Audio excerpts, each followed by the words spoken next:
May tatlong zodiac signs ang pinakaswerte ngayong buwan ng Agosto 2024. Sino sila? Alalahanin na ang video na ito ay para lamang sa mga may bukas na isip at lubos na paniniwala sa mga ganitong paksa. Kung ang video na ito ay hindi sang-ayon sa iyong paniniwala at kalooban, ay mas mabuting i-skip mo na lamang ang video na ito.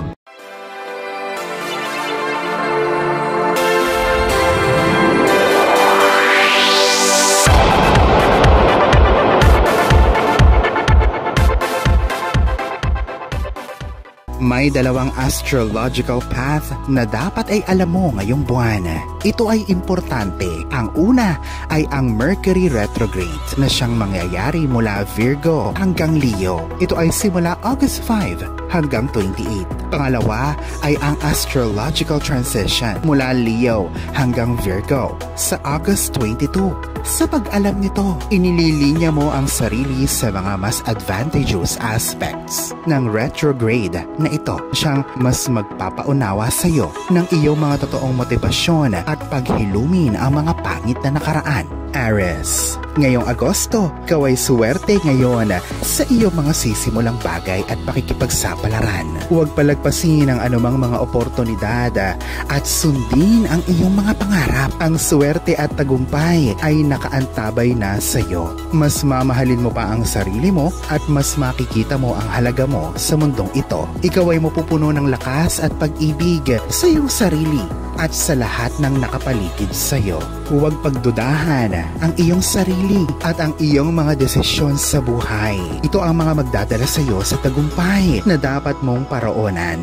Gemini, ang buwan ng Agosto ay magpapakita sa iyo ng lakas na siyang magpapatatag sa iyong paniniwala sa sarili. Huwag mong tanggihan ang iniaalok sa iyo ng buhay ngayon. Huwag ding hayaan ang takot ang siyang pumigil sa iyong pagbabago. Ngayon ay mas mauunawaan mo pa ang iyong sarili, ang iyong mga gusto at kung ano ang importante sa iyo. Kung ngayon ka pa lang sa channel na ito, huwag kalimutang i-like at i-share ang video na ito. Mag-subscribe ka na din para lagi kang updated sa mga pinakabago kong horoscope. Scorpio, isang paglalakbay ang naghihintay sa iyo ngayong August at makakadiskubre ka ng mga bagong oportunidad. Bukod pa dito ay matutuklasan mo ang mga natatago mong husay at mga talento na siyang makakatulong sa iyong paglago bilang isang tao. Gumawa ng isang gratitude journal. Isulat dito lahat ang mga ipinagpapasalamat mo sa buhay. Alagaan ang iyong sarili at pahalagahan